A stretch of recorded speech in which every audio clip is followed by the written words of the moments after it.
नमस्कार. जय महाराष्ट्र. जो प्रकार माझ्यात आणि पत्रकारांमध्ये हा झालेला आहे त्याच्यासाठी मी मनापासून दिलगिरी व्यक्त करतो आणि हा प्रकार का घडला हे जरा आपल्याला सांगू इच्छितो. ज्या दिवसापासून मी शिवसेनेत प्रवेश केलाय त्या दिवसापासून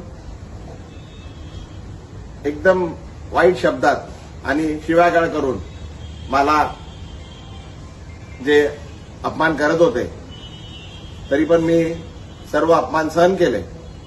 तरी सुद्धा आज सकाळी परत पत्रकार मित्र आले होते. मी त्यांना हात जोडून विनंती केली की बाबा याबद्दल आपण कुठलंही मला विचारू नका. जे मला काय बोलायचं होतं ते मी सर्व बोलून झालेलं आहे. आता कृपा करून काय बोलू नका. मी हात जोडून त्यांना विनंती केली. वारंवार मी सांगत आलेलो आहे का बाबा हे सर्व प्रकार हा माझा आहे. मला आपण जे शिव्या देतात आहे ठीक आहे, पण माझ्या परिवाराला, माझ्या मुलीला, माझ्या पत्नीला, माझ्या वडिलांना, माझ्या परिवाराला आपण जे वाईट बोलताय, शिव्या देतात आहे त्यापासून त्यांना जरा लांब ठेवा असं मी त्यांना वारंवार विनंती करत आलोय. तरी सुद्धा आज सकाळी पण पुन्हा एकदा माझ्या पत्नीबद्दल, माझ्या वडिलांबद्दल वाईट शब्द, वाईट गोष्टी सांगण्यात आल्या, खोट्या गोष्टी सांगण्यात आल्या आणि तरी ते पत्रकार त्याच गोष्टी परत विचारण्याकरता आल्या.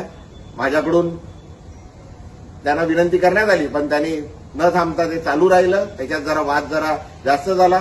माझ्याकडून चुकीने काहीतरी अपशब्द निघाले.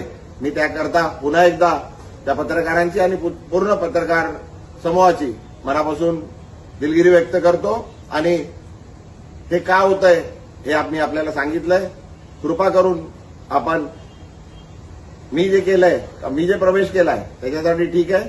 माझ्या परिवाराला, माझ्या मुलीला, माझ्या परिवाराला, माझ्या पत्नीला, माझ्या वडिलांना जे हयात नाहीये, माझ्या आईना आणि माझ्या पूर्ण परिवाराला याच्यापासून जरा लांब ठेवा अशी आपल्याला विनंती करतो. धन्यवाद. जय हिंद. जय महाराष्ट्र.